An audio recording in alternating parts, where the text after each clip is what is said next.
welcome you back once again in geological knowledge.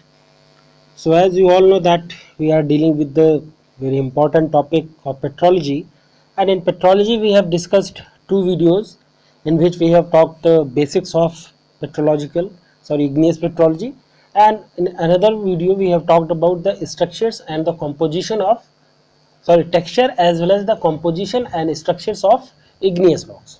Okay, and today in the continuation of that video, today we will discuss some other questions which are directly related to the texture of igneous rock. In the previous video we have talked about already, that is the what is texture. So in texture, the definition we have talked about, the texture means the size, shape as well as the mutual arrangement of mineral grains in a particular rock system. So that will define the texture of a particular rock. Okay, and also discussed that how the textural classification of a particular rock system has been taken place. So they have been classified on the basis of the degree of mutual crystallization, the degree size of grains, means what is the grain size, on that basis they have been classified, the shape of the crystals, the mutual arrangement, and as well as the mutual relationship between the mineral grains. Okay, so these three are four criterias that become the basis of the classification of texture of igneous rocks. So in the continuation of that series, today we will discuss some other very important questions which are very important from the exam point of view. Okay,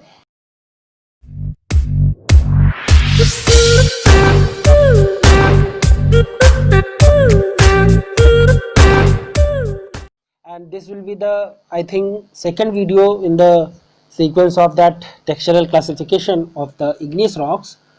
So this first question that deals with the texture which the characteristic is in between, which is in characteristic between the granitic and felsitic is known as. Okay, the texture which is in between the granitic and the felsic, that is known as secondary texture, intermediate texture, orthorhombic texture, or the transitional texture. So if we talk about the basis of the classification, means on which basis this classification of the texture has been taken place in this particular question, so that is has been defined or the classified on the basis of the mutual relationship of the grains. So depending on the mutual relationship of the grains, the texture of the igneous rocks, they have been classified into four major groups, and these groups are equigranular texture, inequigranular texture, direct to texture, as well as the intergrowth texture. Okay, so in the equigranular texture, the igneous rocks which contain mineral grains of more or less equal size. In equigranular texture, the grain size that is more or less equal in size, that's why they have been called as equigranular texture. And they are of several types like panidiomorphic texture, hypidiomorphic texture, allotriomorphic texture, microgranular texture, and the orthorhombic texture, as well as the felsitic texture. Okay, so this current question is dealing with the texture which is characteristic in between the granitic and felsitic texture, so that is orthorhombic texture. So orthorhombic texture, how can we define it and what is that texture? So some highly felsphatic rocks, especially the orthophyres as well as the plesiophyres, which possesses a fine grained panidiomorphic texture, that's why this texture is known as orthorhombic texture. Okay, and the same is written in the description box. The orthorhombic texture is another type of equigranular texture which is in between the granitic as well as the felsitic texture, and the individual grains are fine in size but not microgranular. Okay, they are fine in size, but they are not microgranular. Okay, and we have already discussed that these are the feldspathic, they occur generally in the feldspathic rocks. Okay, so correct option here is option C.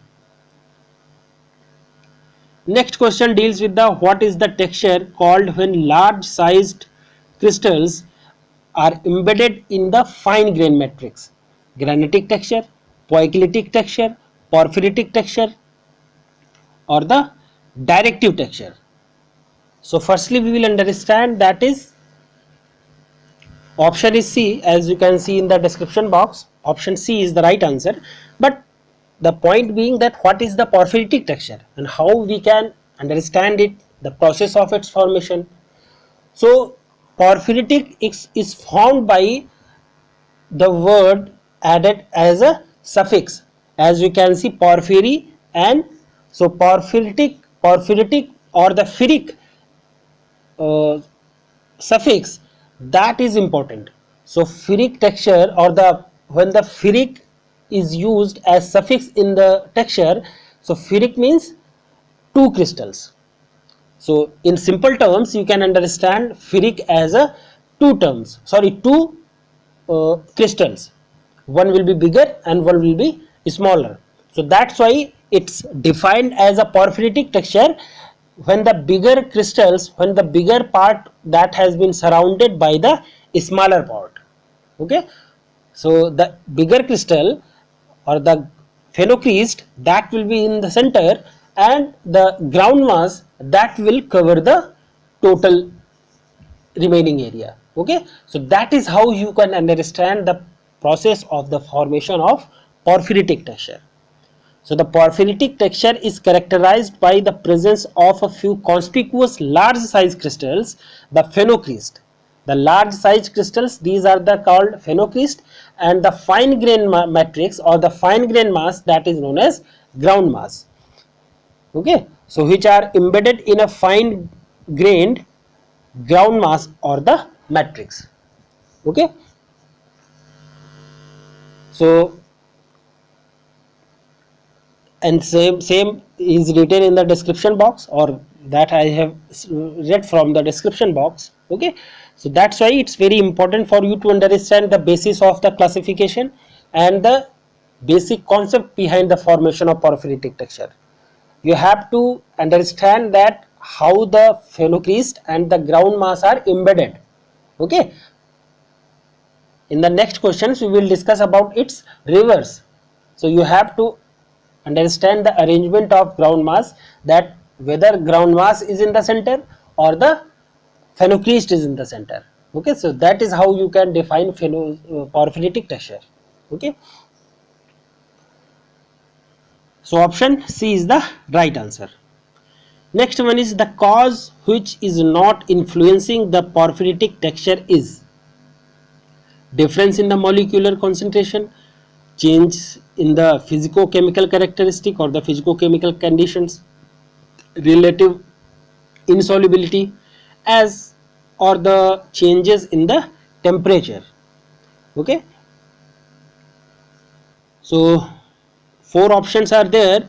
So as we have already talked about the porphyritic texture, so and how this porphyritic texture has been formed, or in which class this has been introduced. So that is why so the mutual relationship of the grain size, we have discussed the classification, in which we have talked about the equigranular texture and in inequigranular texture. So in inequigranular texture, the igneous rock showing variations in the size of mineral grains, that's why they are said to have called as equigranular texture. And porphyritic texture is a well defined type of the inequigranular texture. And how it has been formed, we have already discussed that when an igneous rock containing larger crystals of some minerals which are set in the fine grain matrix, which is fine grained, even glassy, sometimes it can be glassy also, the texture is called the porphyritic texture. And the larger crystals, these which are known as phenocryst, and the finer grain matrix or the fine grain minerals, that is known as ground mass. And igneous rocks showing porphyritic texture are known as porphyries. Okay, and such as granite porphyry or the diorite porphyry or the rhyolite porphyry. Okay, so these are examples of porphyries, and this texture develops when some of the crystals grow to a considerable size before the main mass of the magma consolidates into finer and uniform grade minerals or materials. So porphyritic texture is found largely in the volcanics and the hypabyssal rocks. Okay, when we were discussing in the, I think in second video when we were discussing, there we have talked about the hypabyssal rocks, the classification of the intrusive as well as the extrusive rocks, and in the intrusive rocks we have talked about the hypabyssal as well as the plutonic rocks, and in hypabyssal rocks we have talked about that is hypabyssal rocks shows generally the porphyritic texture. Okay, and same is written in here. Okay, so now we come back to our question, that is the cause which is not influencing the porphyritic texture, that is difference in the molecular concentration, the changes in the physicochemical condition. I think both these conditions will affect, or the relative insolubility of the material, and the change in the temperature. So porphyritic texture may be caused by any one or the more of the following factors: difference in the molecular concentration, the change in the physicochemical conditions, as well as the relative solubility of the materials or the minerals. So the option D, that is change in the temperature, that has nothing to do with the causing of the porphyritic texture. So option D is the right answer. Next one is, what is absolute reverse of the porphyritic texture? So as I have already discussed, that is ophitic texture, that is reverse of, sorry, poikilotic texture, that is reverse of porphyritic texture. Okay, and same is written in the description box. Poikilotic texture is characterized with the presence of fine grained crystals within the body of large size crystals. Okay, in the porphyritic texture we have discussed that the ground mass, that is on the periphery, and the ground mass is in the porphyry, and the ground mass in the porphyry, and the phenocryst is in the center. But in case of poikilotic texture, the condition is reverse. The phenocryst, that will be on the periphery, and the fine grained matrix, that is known as ground mass, that will be in the center. Okay, so in this case, or in the case of poikilotic texture, the smaller grains which are included in the larger grains, and this type of texture is very common in rocks like gabbro, diorite, dolerite, and other plutonic rocks.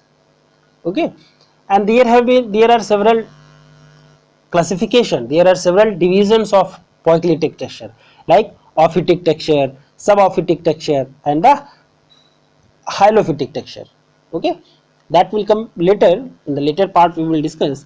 But as we come to this particular question, so poikilotic texture is characterized with the presence of fine grained crystals within the body of large size crystals, and in other words we can say it's just the reverse of the porphyritic texture. Okay, so if you understand the position of ground mass and phenocryst, then you will be easily understand, and you can easily differentiate between the porphyritic as well as the poikilotic texture. Okay, so option A is the right answer. Fifth one is, what is the term when augite has inclusion of plesioclase feldspar? So it's the application, so it's the application of a texture, that is the point of our discussion, that is in which type of texture the we know that is augite is a plesioclase feldspar, sorry, augite, that is pyroxene, sorry, that's a pyroxene inclusion in a plesioclase feldspar. Okay, so plesioclase feldspar or the plagioclase laths, they are oriented along a various directions or completely enclosed by the larger pyroxene crystals. So this type of texture is known as very common in dolerite. This texture is very common in dolerite, and this texture is known as ophitic texture. Okay. So the laths of plagioclase, they are oriented along various directions and they are completely enclosed by large pyroxene minerals or the pyroxene crystals. Okay. So that's why this texture is known as ophitic texture. Okay, and same is written in the description box. As you can see, when the host mineral is identified as augite means pyroxene, and the inclusions are of plagioclase feldspar, the poikilotic texture is further distinguished as ophitic texture. Okay, so as a phenomena or as a consequence, you can say that is all the ophitic textures which they are poikilotic texture. Okay, so all the ophitic texture, because the larger grains, they are embedded on the periphery and the ground mass that is in the center. So that's why all the ophitic texture are known as poikilotic texture, but all the poikilotic texture, they are not ophitic, because a particular texture to be called as ophitic texture, it must have plagioclase as well as pyroxene in composition, and the mutual relationship between that means that which one is in the center means which one is in the ground mass and which one is in the periphery, that is phenoclast. Okay, so that's why all the ophitic texture, they are poikilotic textures, but reverse is not okay, or the vice versa is not true. Okay, so that you have to understand.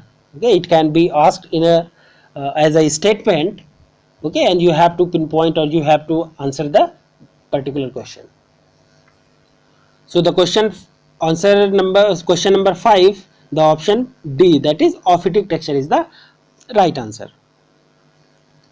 Next one is the development of ophitic texture is completely understood. So there is a statement that whether the development of ophitic texture has been completely understood. So you have to pinpoint whether it's true or false. So the development of ophitic texture in rocks is yet incompletely understood. Means the exact process of their formation has yet not been understood. So it may be due to the operation of factors for the porphyritic texture, but in a different manner. Okay, so that's why the statement B, that is right. Sorry, the option B is right. Means the development of ophitic texture has not been fully understood. Okay, so option B is the right one. Next question dealing with the which texture indicates the flow of magma during its formation. Equigranular texture, directive texture, intergrowth texture, or the intergranular texture. So those textures which indicate or that indicate the result of the flow of the magma during the formation of the rocks, these are known as directive texture. Okay, and in this type of texture, the grains show parallel to subparallel alignment. Okay, and they can be of several types. They have been defined into 3 types. Basically 3 types of texture of the granitic texture is there. That is the trachytic texture, okay, the flow texture, as well as the foliated texture. Okay, so here the correct option is option B, that is directive texture. Next one is example of directive texture is trachoid, granitic, trachytic, or the porphyritic. So as we have talked, that is the directive texture have been classified in 3 types: trachytic texture, flow texture, as well as the foliated texture. So now you can easily understand that which one is the right answer. So trachytic as well as the trachoid, These two types of textures are common examples of the directive textures, and the former is characteristic of certain feldspar lava and is recognized by a parallel arrangement of the feldspar, and later is found in some syenites. Okay, so if you talk about the trachytic texture, so subhedral grains, what happens in the formation of trachyte? So generally, firstly you will have to understand that what is trachyte. So trachyte is a very famous volcanic rock. Okay, and subhedral grains of alkali feldspar, they may have parallel to subparallel arrangement due to the flow of magma. Okay, and after the formation of alkali feldspar grains, but before the complete crystallization of the magma. Okay, so they have been formed due to the flow of magma after the formation of the alkali feldspar grain, but just before the complete crystallization of the magma. Okay, so the correct option here is option C, trachytic texture. Next one is the texture which involves polygonal or the trigonal spaces in rocks is known as directive texture, intergrowth texture, interstitial texture, or the intergranular texture. So especially in intergranular texture is the correct option. So what happens in the intergranular texture? In this type of texture, the plagioclase laths, they are oriented at randomly. Okay, they are oriented randomly, approximately forming triangles. Okay, and interstices, the interstices of the triangles, they are filled by the pyroxene. Okay, so that's why this texture is known as intergranular texture. And in certain igneous rocks, crystals formed at earlier stages, they may get arranged that the polygonal or the trigonal spaces, they are left in between them, and these spaces get filled subsequently during the process of the rock formation by crystalline or the glassy mass of the other minerals. And generally that mineral is the filler material which is filled by the pyroxenes generally. Okay, but it's not hard and fast rule that they will be filled by the pyroxene. They can be filled by a crystalline material, or they can be filled by the glassy masses also. Okay, so option D, that is intergranular texture. And the last one question of today's discussion, that is what is it called when two or more minerals crystallize simultaneously in the limited space? Directive texture, intergrowth texture, interstitial texture, or the intergranular texture. So these are known as intergrowth texture. Okay, so during the formation of igneous rocks, sometimes two or more minerals, they may crystallize out simultaneously. Okay, so their formation or they crystallize simultaneously in a limited space, so that the resulting crystals, they get mixed up or intergrowth, and this type of mutual arrangement is expressed by the term intergrowth texture.